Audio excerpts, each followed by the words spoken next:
오늘 이른 아침 뉴스에 대참사 소식을 접하면서 대단히 참담하게 생각했습니다. 149명의 생명이 한순간에 어처구니 없이 생명을 잃게 되는 비극적인 현장의 사건이 도무지 믿어지지가 않았습니다. 아마도 어젯밤에 부모님들께 내가 참 친구들하고 놀다 올게 하고 나갔던 사람들 가운데 상당수가 운명을 달리하는 모습을 바라보게 되어졌습니다. 그러면서 문득 이런 생각이 들었습니다. 정말 남은 인생이 얼마큼 되는 것일까? 그들은 아마도 그렇게 사고를 당할 거라는 생각을 한 사람은 한 명도 없을 것이라고 생각했습니다. 우리도 예배가 아닌 것 같습니다. 누구나 우리의 남은 여생을 우리가 예측하거나 그것을 미리 예견해 갈 수가 없는 것 같습니다. 그것이 우리의 인생입니다. 그래서 남은 인생을 어떻게 살아갈 것인가 라고 하는 질문은 우리에게 본원적인 질문이고 본질적인 질문이기도 하고 우리에게는 정말 깊이 있게 생각해야 되는 그런 질문이 될 것이라고 생각합니다. 많은 분들이 제가 열심히 살아가고 있고 열심히 활동하고 있으니까 하는 질문들을 이렇게들 합니다. 아니 굳이 그렇게 꼭 힘들게 막 사셔야 되느냐? 이제 이만큼 했으면 좀 쉬엄쉬엄 해도 되지 않느냐? 그렇게 질문하는 분들이 더러더러 계십니다.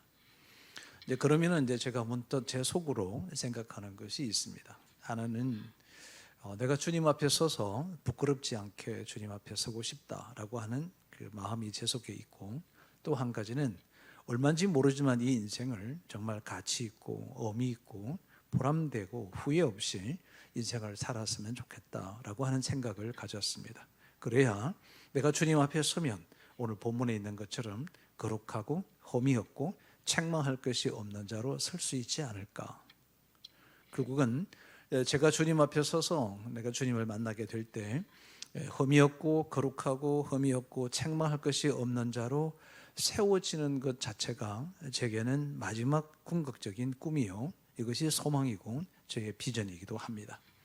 이 땅에서 내가 무엇을 이루었다라고 하는 것은 잠깐 이 땅에 살아갈 동안에 가져야 되는 성취의 목표일 수 있지만 제가 영원한 목표는 될 수가 없다라고 생각합니다. 왜냐하면 이 땅에서의 인생의 삶은 한시적으로 살 수밖에 없는 우리의 존재이기 때문에 그렇습니다. 그러면 예배 없이 우리 모두는 심판주이신 하나님 앞에 머물게 될 터인데, 그때 우리가 각자 행하였던 것에 따라서 우리를 말씀해 주실 것 같은데, 제가 듣고 싶은 이야기는 이런 거예요. 하나님 앞에 거룩하고 흠이 없고 책망할 것이 없는 자, 이렇게 칭함을 듣는 삶을 살고 싶은 것입니다. 모두가 다 그럴 거라고 생각합니다. 그죠? 여러분들도 예배 없이 정말 의미 있고 가치 있고, 그리고 주님 앞에 섰을 때에 우리가 흠이 없고 거룩한 게, 그리고 책망할 것이 없는 자로 세우고 싶은 것이 아마 저와 여러분의 모두의 바람이 될 것입니다. 그러면 문제는 뭐냐면 어떻게 살아가는 것이 이 남은 인생을 살아갈 수 있는 것일까? 그래서 우리는 그 삶을 찾아가고 열심히 헤쳐가고 있습니다. 그런데 여러분, 저는 우리의 인생의 남은 생애를 살아가는 데 있어서 어떻게 살아야 되는지 표준을 주신 것이 있는데, 그것이 하나님의 말씀입니다. 이 하나님의 말씀이 우리의 삶의 지표이고 우리의 삶의 내비게이션이고 우리의 영혼과 인생의 내비게이션은 하나님의 말씀에 있습니다. 그래서 우리는 말씀을 숙고하고 상고하고 묵상하고 암송하고 듣고 공부하는 그 이유 중에 하나는 내가 남은 인생을 살아갈 동안에 내가 어떻게 살아야 되는지에 대한 지시를 말씀해 주셨기 때문에 이 말씀을 숙고하면 이 말씀대로 살아가면 되지 않을까라고 하는 거죠. 그래서 오늘은 창세기부터 요한계시록까지 전체 얘기를 할 수가 없어서 우리가 남은 인생 동안 살아가야 되는 삶의 모양새를 몇 가지를 오늘 읽은 본문 가운데서 찾아보려고 합니다. 우선 첫 번째입니다. 남은 인생 우리가 어떤 삶을 살아야 할까? 첫 번째는 복음의 일꾼이 되십시오. 복음의 일꾼이 되자라고 하는 거죠. 많은 분들이 저보고 일꾼 이러면 막 일하고 충성스럽게 하고 뭔가 편하게 해야 되고 그냥 지칠 만큼 이렇게 몸을 들여야 되고 이렇게 해야 되는 것을 일꾼이라고 생각들 합니다. 그죠? 근데 여러분, 진짜 일꾼은 사역과 일이라고 하는 것에 차이가 있습니다. 일은 우리가 기능적으로 무엇인가를 해내고 있을 때 우리는 일이라고 얘기하고, 사역이라고 하는 것은 사람을 세워가는 것을 사역이라고 합니다. 여러분, 남은 인생에서 최고의 삶의 절정이 무엇일까? 저는 사역이 필요하다고 생각하는 거예요. 그런데 우리나라가 이 성경을 처음 번역할 때 우리 한국 사람들이 예수 믿는다라고 하면 어떻게 해야 될까를 소통할 수 있는 가장 적합한 단어가 일꾼이었습니다. 그래서 일꾼 이러면 정성스럽게, 성실하게, 꾸준하게, 보람되게, 내 거 아니고, 그죠? 일꾼이니까 묵묵히 주어진 일을 감당한다, 이런 의미가 훨씬 더 많이 있었기 때문에 일꾼이라는 단어로 번역하게 되어졌습니다. 그런데 우리가 남은 인생을 살아가는데 복음의 일꾼이 되었다라고 하는 게 도대체 뭘 하는 거냐는 거죠. 여러분, 복음이 뭘까요? 복음은 예수 그리스도이십니다. 복음의 일꾼, 예수가 누구시죠? 예수가 곧 말씀입니다. 말씀이 육신이 되셨습니다. 그래서 우리는 예수 복음적인 삶이란 말씀에 따라서 사는 삶이다, 이렇게 얘기할 수 있습니다. 그럼 이 복음적인 일꾼은 어떻게 사는 것일까? 오늘 본문에 보니까 이렇게 기록되어 있습니다. 믿음에 거하고, 그리고 터 위에 굳건히 터 위에 세워지고, 그리고 소망을 가지고 살아가는 것이라고 오늘 성경은 이렇게 얘기하고 있습니다. 여러분, 제가 한번 읽어볼게요. 만일 너희가 믿음에 거하고 터 위에 굳게 서서 너희 들은 바 복음의 소망에서 흔들리지 아니하면 그리하리라. 이 그리하리라가 뭐냐면 바로 22절에 있는 말씀입니다. 흠이 없고 거룩하고 흠이 없고 책망할 것이 없는 자가 될 것이다. 어떻게 하면? 믿음 안에 거하고, 그리고 터 위에 굳게 서서 사랑하라는 얘기입니다. 그리고 복음의 소망에서 어떤 외부의 압력이 가해도, 어떤 핍박과 좌절과 억압이 다가와도, 세상 풍파가 몰려와도 하늘에 대한 소망을 가지고 흔들리지 아니하면 그리하리라. 거룩하고 흠이 없고 그리고 책망받을 것이 없는 자가 되리라. 이것이 복음입니다. 여러분, 복음의 일꾼은 믿음과 사랑과 소망을 견지해가고, 내가 하나님 말씀이, 예수 그리스도의 말씀을 따라서 살아가는 것을 보고 우리는 복음의 일꾼이다라고 하는 거죠. 그래서 여기 계신 저와 여러분 모두는 복음의 일꾼이 되어야 하고 복음의 일꾼인 것입니다. 남은 인생을 살아가는 것은 복음의 일꾼으로 살자, 그죠? 믿음에 거하고 사랑의 수고와 소망의 인내를 가지고 살아라라고 하는 거죠. 두 번째, 남은 인생을 어떻게 살아야 할까? 오늘 성경에 보니까 교회의 일꾼이다, 이렇게 기록하고 있습니다. 이게 보면 25절에 내가 교회의 일꾼 된 것은 하나님이 너희를 위하여 내게 주신 직분을 따라 하나님의 말씀을 이루려 함이라 그랬습니다. 그런데 이 복음의 일꾼, 바로 그 앞부분에 뭐라고 기록되어 있냐면 이렇습니다. 나는 이제 너희를 위하여 받는 괴로움을 기뻐하고 그리스도의 남은 고난을 그의 몸된 교회를 위하여 내 육체에 채우노라. 나는 이제 너희를 위하여 받는 괴로움을 기뻐한다. 섬김의 기쁨입니다. 내가 너희를 섬기는 것으로 인해서 받는 괴로움은 내가 오히려 내게는 기쁨이다. 이게 여러분 섬김의 기쁨이라고 하는 거죠. 누군가를 위해서 살아가는 것이 기쁜 거예요. 그죠? 그리고 그렇게 살았더니 그 사람이 세워져 가는 것을 바라보니까 이것이 너무 기쁜 거예요. 그렇지 않습니까? 오래전에 우리 저희 연구소에 같이 함께 사역했던 목사님이 부목사로 갔다가 대형교회 담임 목사로 이제 부임해 갔습니다. 근데 그분이 이제 거기 부임을 해 갔길래 제가 부임한 뒤후에 이제 유튜브로 그분의 설교를 들었습니다. 그러니까 제가 함께 훈련시켰던 우리 인턴 목사님이 이제는 대형교회로 부임해 갔으니까 그게 얼마나 자랑스럽습니까? 그래서 그가 설교하는 것을 보면서 감격했습니다.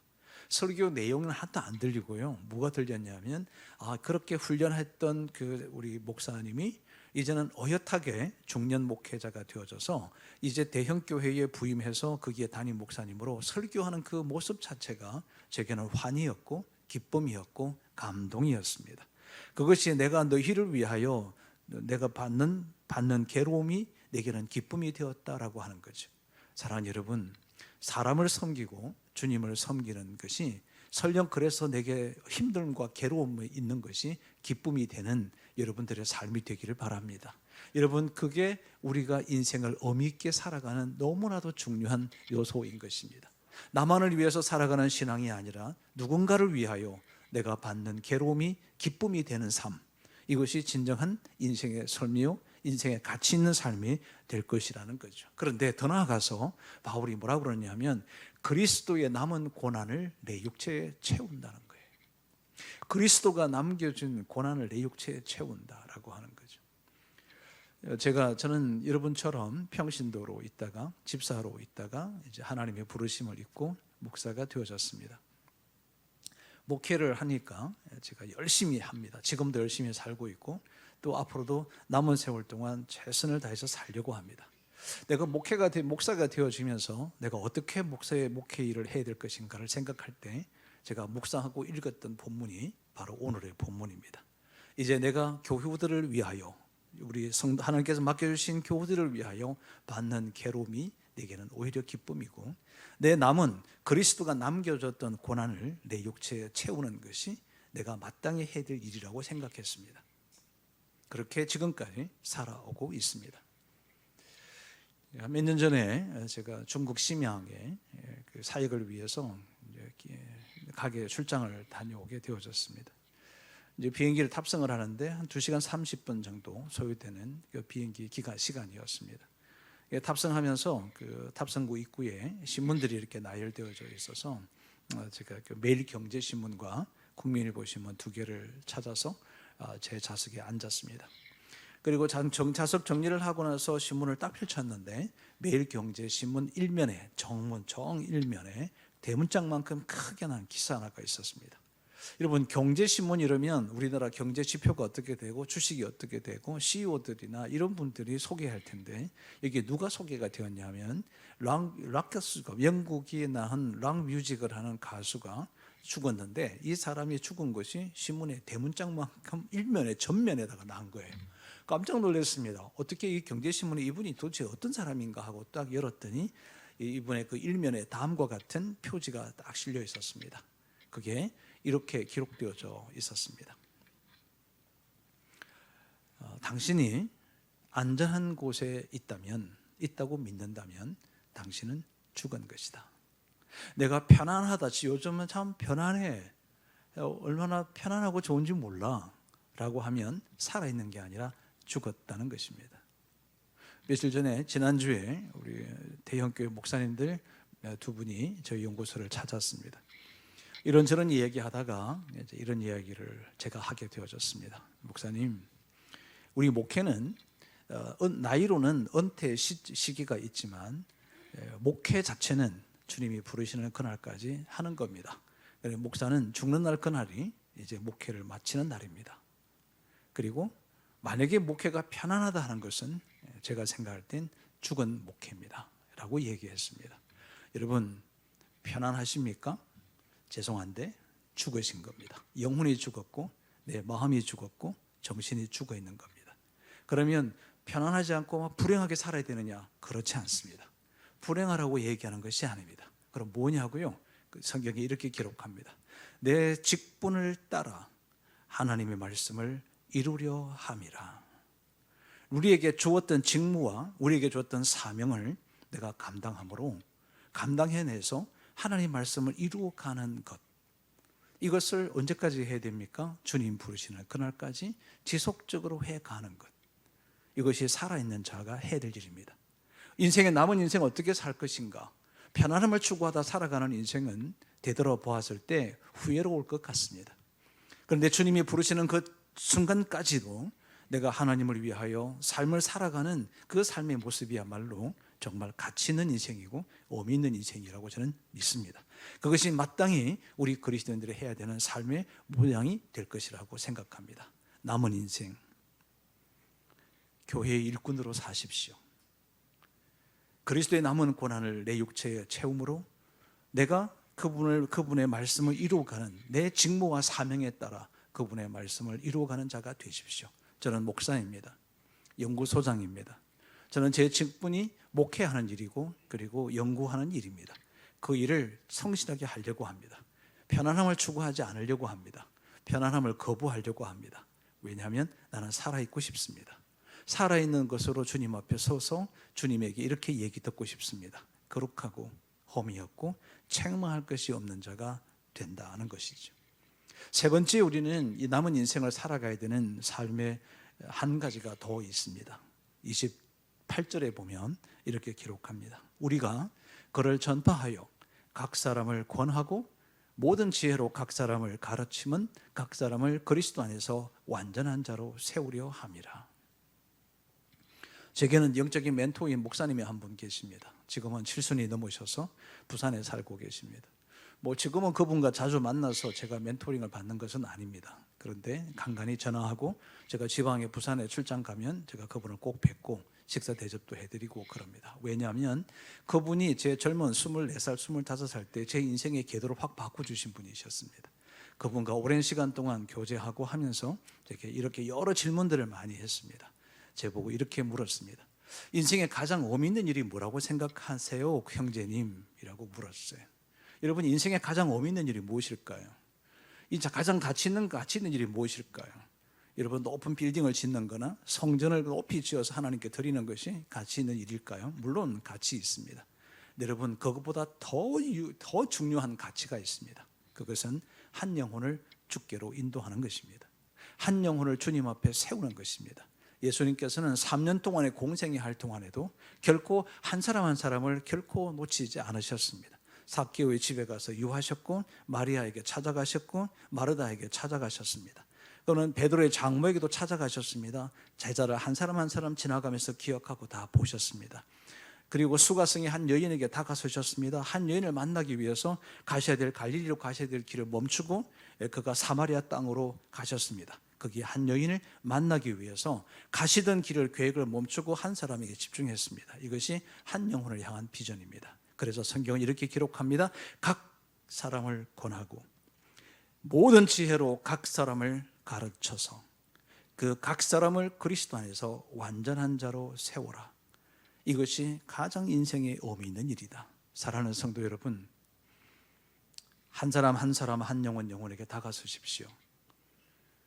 그들이 온전하게 세워질 수 있도록 그를 돕고 기도하고 섬겨주십시오. 섬김이 기쁨이 있으십시오. 편안함을 결코 추구하지 마십시오.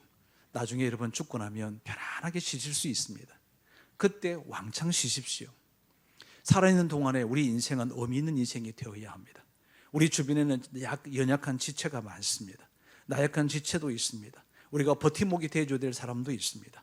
그들에게 다가서서 그들을 위하여 권하고 가르쳐서 그리스도 안에서 완전한 자로 세울 수 있기 위하여 함께 해 주십시오. 마지막 하나가 있습니다. 우리가 남은 인생 어떻게 살아야 할까? 후회 없는 인생을 사셔야 합니다. 마지막 절 함께 읽겠습니다. 29절입니다. 시작.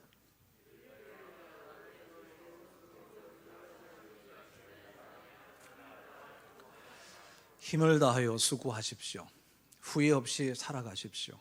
가정의 일이든 직장의 일이든 사업을 하는 일이든 무엇을 하든지 힘을 다하십시오. 그냥 적당히 하지 마십시오. 가정도 아름답게 건강한 가정, 행복한 가정으로 힘을 다하여 수고해서 가꾸십시오. 여러분에게 맡겨주신 일이 있거든 그 직장에서도 사회에서 성실하게 감당하십시오.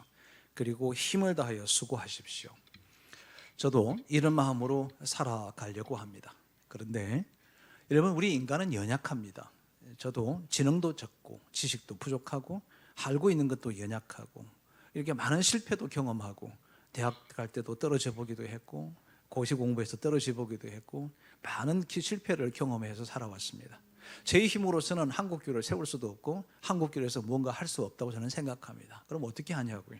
여러분 스스로 힘으로는 완전한 직장생활, 건강한 가정생활을 완전하게 해낼 수 있다고 생각하지 않습니다. 그럼 하는 방법이 뭘까?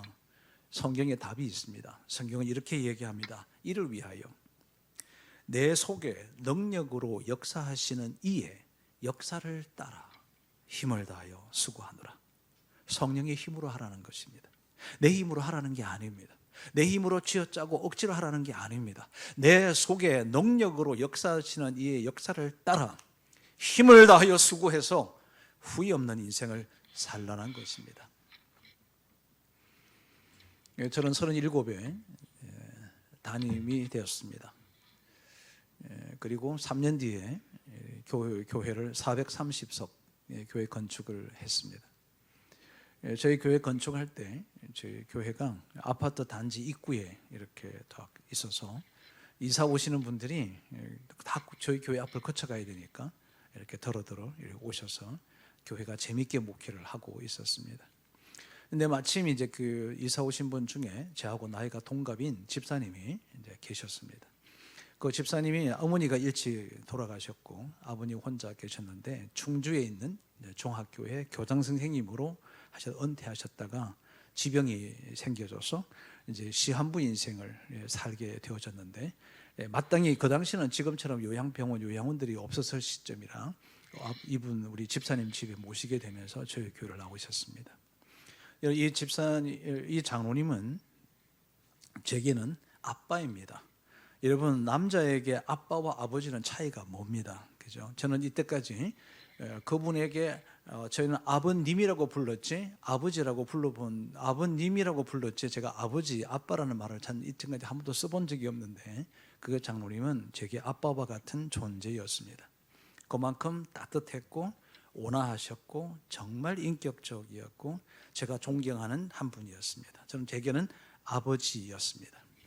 근데 이분이 시한부 인생을 살아간단 말이죠. 근데 이분이 제게 저를 붙들고, 어린 둘째 아들과 나이가 동갑인 저를 붙들고 내 소원을 꼭 들어달라는 거예요. 이 유언이래요. 그래서 뭐냐고 물었더니 저는 아무런 다른 소원이 없대. 하나 바람이 있다면 자기가 이 세상에 눈을 감는 날, 감는 시간에 마지막으로 주의 종의 얼굴을 보고 눈을 감고 싶고, 아이들을 보는 게 아니라 그리고 눈을 딱 뜨면 예수님의 얼굴을 보고 싶다. 그래서 내게 약속해달라고 하더라고요.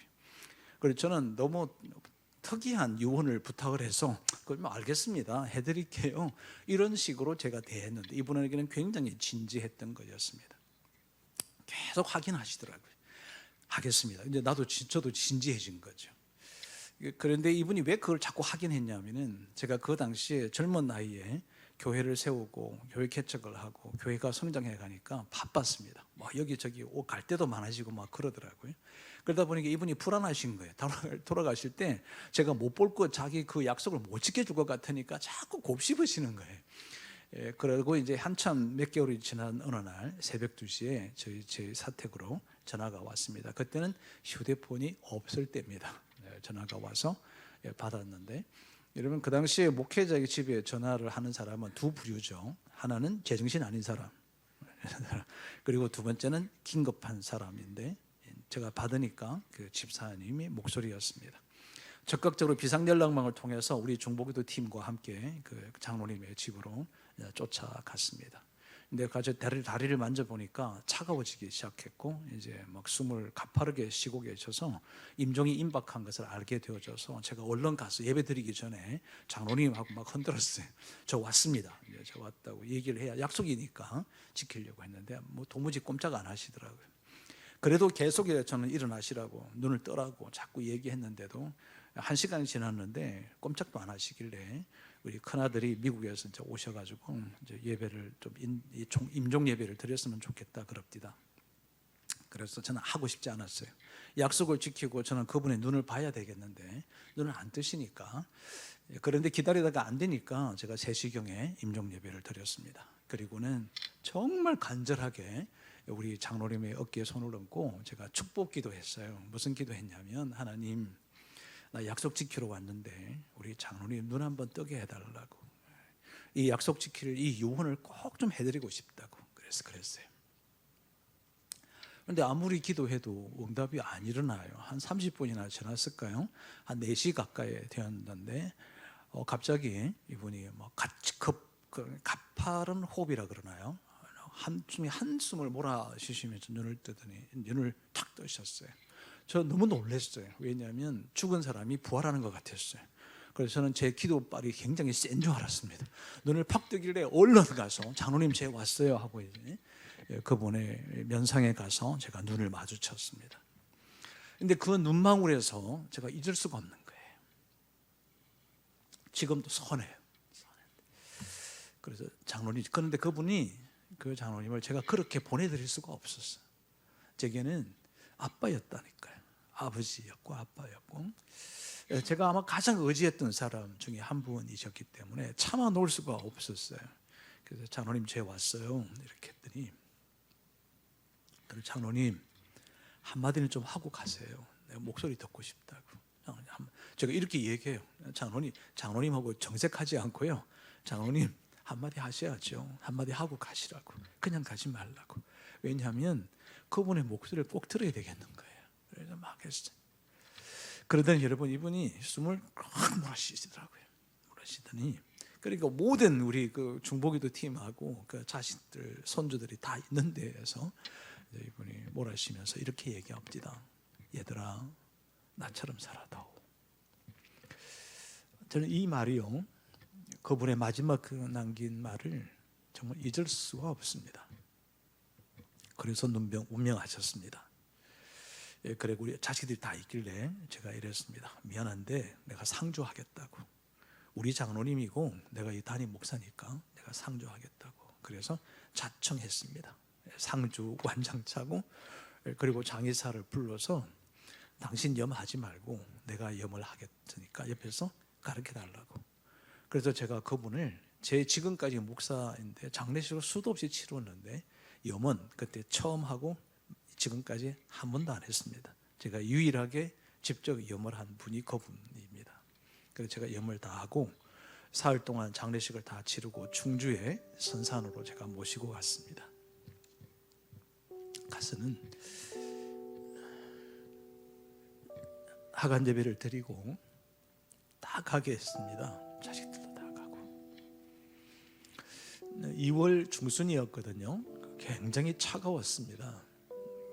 제가 이 목사 가운을 입은 채로 그 성경 들고 이렇게 서서 다짐했죠. 장로님 편히 가시라고. 그런데 저도 언젠가는 장로님처럼 떠날 텐데 저도 그때 나를 지켜보는 사람들 앞에 장로님처럼 얘들아 나처럼 살아다오, 이 말을 남기도록 하겠습니다. 그때 다짐하고 오늘도 다짐하고 지금 여러분 앞에서 또 다짐합니다.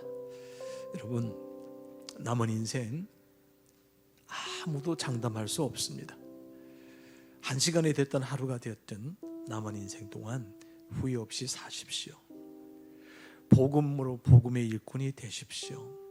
교회 일꾼이 되어 그리스도의 남은 고난을 채우는 것이 기쁨이 되고 다른 사람을 위해서 받는 괴로움이 기쁨이 되는, 그리고 내 징부를 나를 부르신 하나님의 부름에 합당하게 살아가는 말씀을 이루어드리는 예수님처럼 다 이루었다, 그 말을 할 수 있는, 그래서 한 영혼 한 영혼을 귀하게 여기고 그들을 사랑하고 그들을 섬기는, 그래서 후회가 없는 인생을 사셨다가 주님 앞에 딱 서면 거룩하고 험이 없고 책망할 것이 없는 자라는 얘기를 듣는 그런 저와 여러분이 되기를 진심으로 바랍니다.